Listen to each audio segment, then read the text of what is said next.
Assalamualaikum warahmatullahi wabarakatuh. Selamat datang di Story Podcast. Di podcast ini, gua bakal menceritakan tentang berbagai hal, kisah, kasus, tragedi, sejarah, misteri, dan juga kejadian yang udah gua rangkum dari beberapa sumber. Sebelum dimulai, mohon maaf bila ada cerita yang kurang dan juga keliru. Mungkin bisa kalian koreksi dan tuangkan di dalam IG Story Podcast.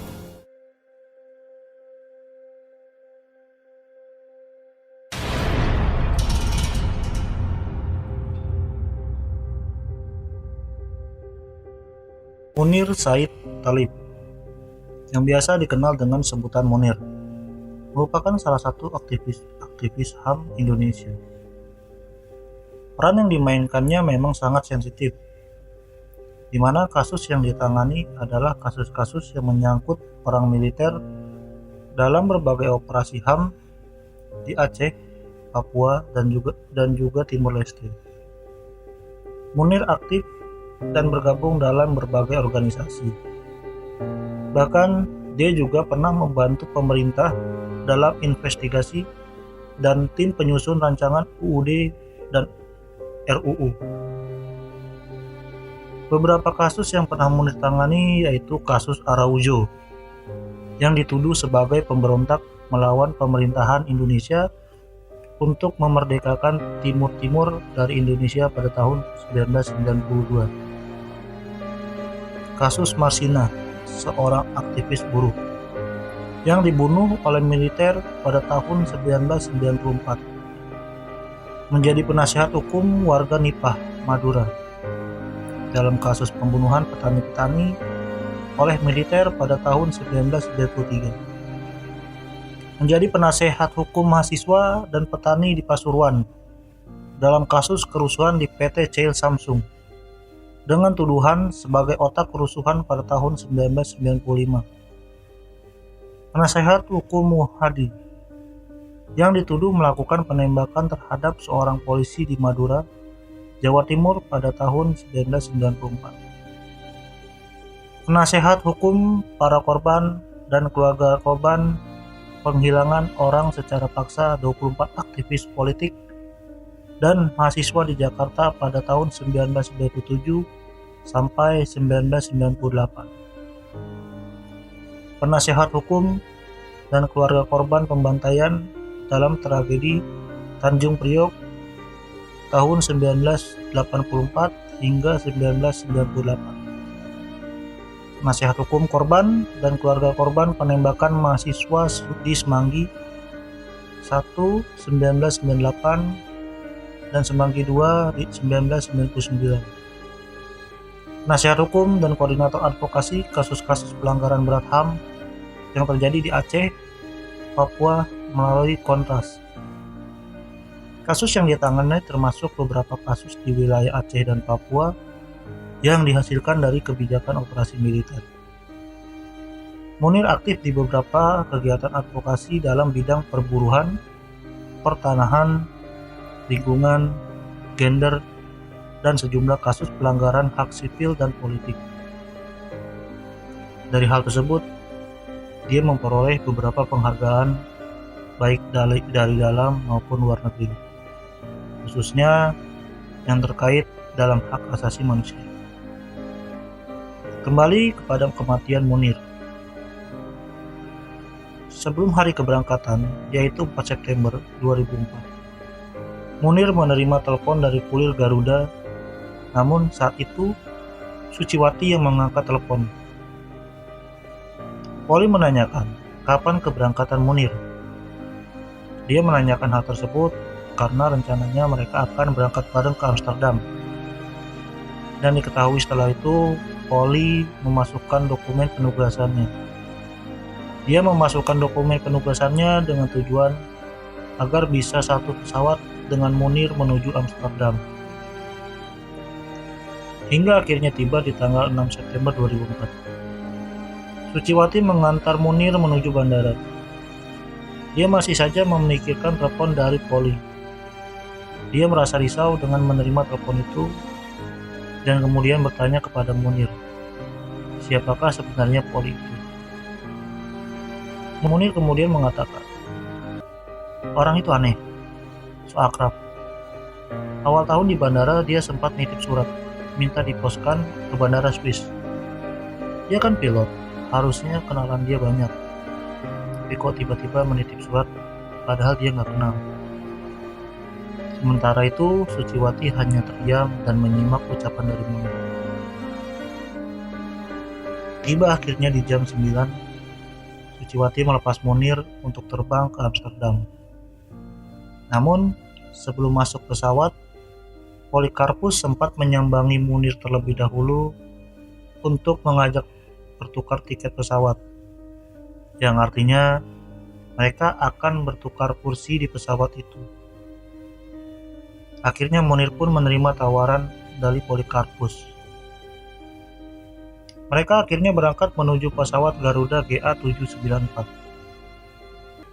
Pesawat terbang di sekitar jam 9 malam hari dan akan transit di Singapura sekitar jam 12 lewat 40 menit. Perjalanan akhirnya dilanjutkan kembali sekitar jam 1 lewat 50 menit. Kembali ke awal penerbangan. Tak lama setelah penerbangan dari Jakarta, kurang lebih 15 menit setelah lepas landas, pramugari memberikan sebuah makanan yang langsung disantap dan dihabiskan langsung oleh Munir. Pramugari juga menawarkan minuman, orange juice, apel, teh, dan juga kopi. Justru Munir memilih jus orange sebagai minumannya.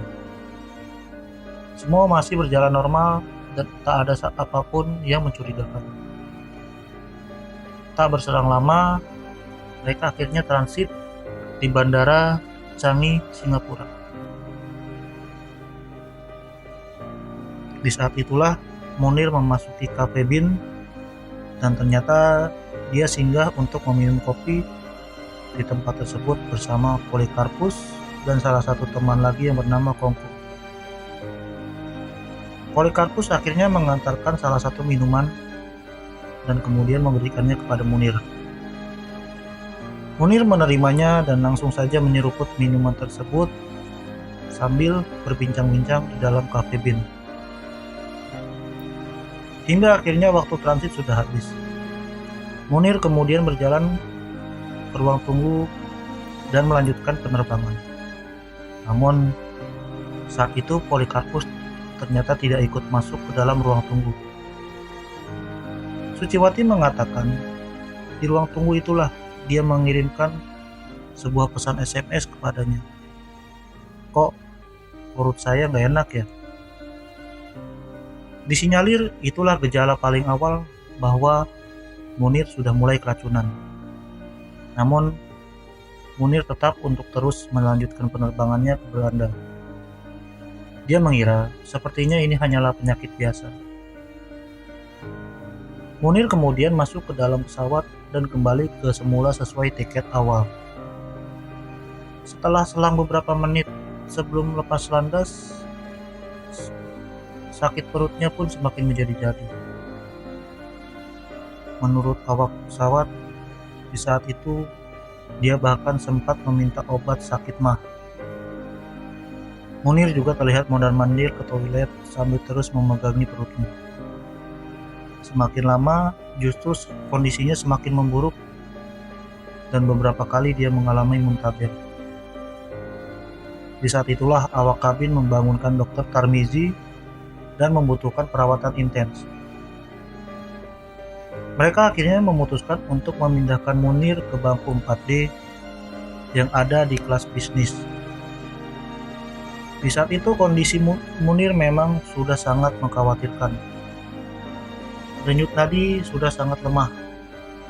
Bahkan dia sudah tak mampu berbicara saat Dr. Tarmizi mengajukan sebuah pertanyaan. Munir hanya tertunduk diam sambil melipat tangan yang selalu memegangi perut.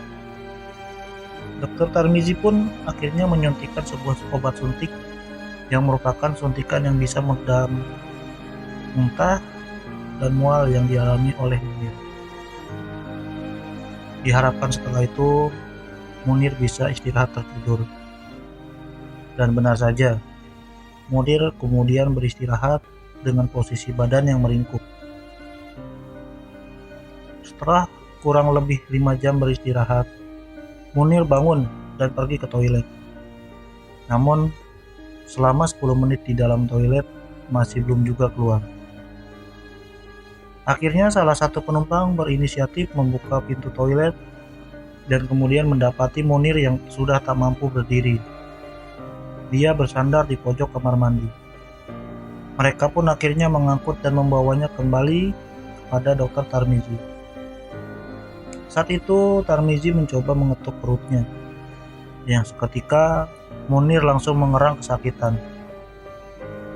Dengan segala keterbatasan alat medis di pesawat saat itu, Tarmizi kemudian menyuntikkan diazepam, yaitu sebuah obat penenang untuk mengatasi kejang dan juga rasa kecemasan.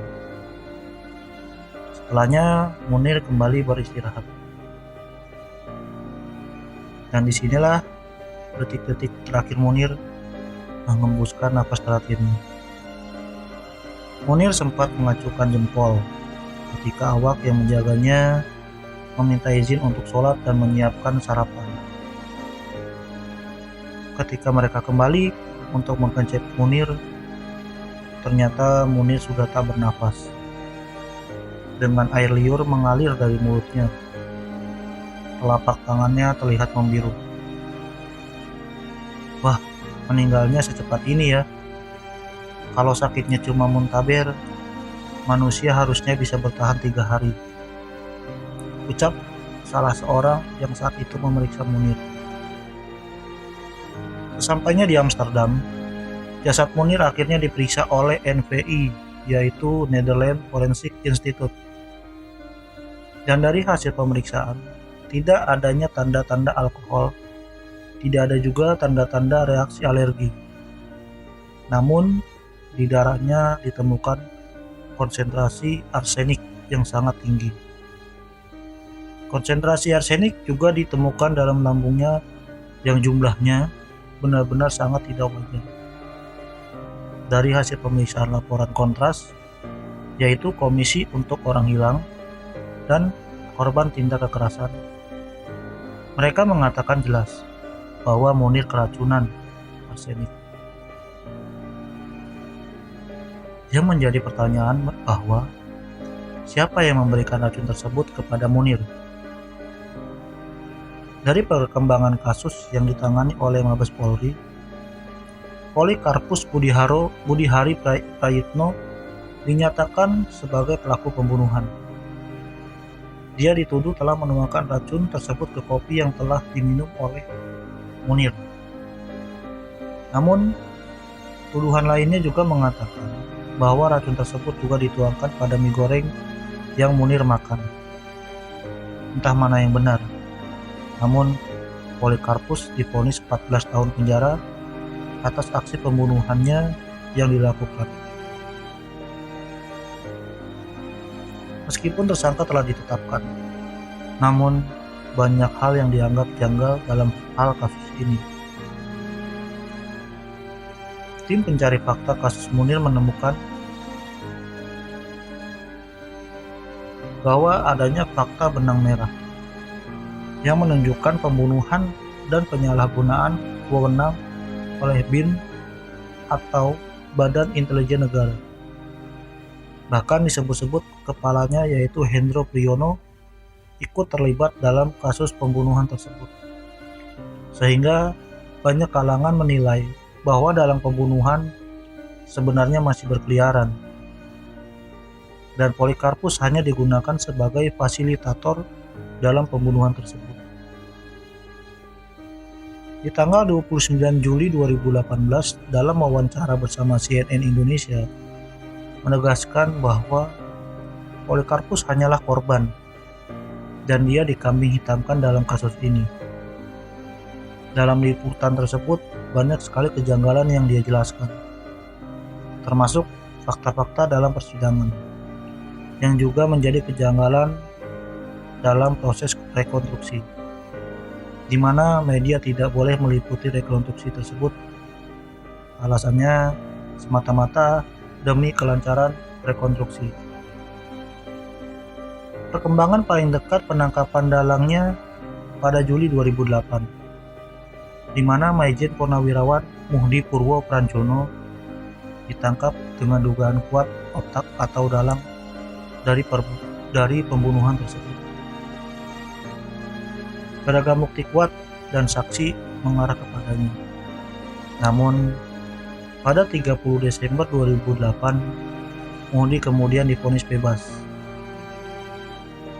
Vonis ini dianggap sangat kontroversial dan banyak sekali aktivis yang mengecamnya. Dan lagi, kasus ini kembali pada jalan yang buntu. Dan inilah kisah seorang aktivis HAM yang dibunuh dalam ketinggian 35.000 kaki atau di dalam pesawat perjalanan menuju Amsterdam.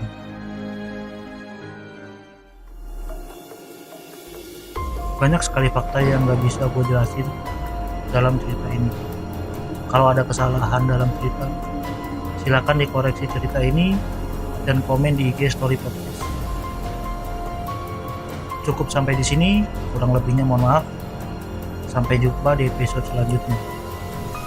Assalamualaikum warahmatullahi wabarakatuh.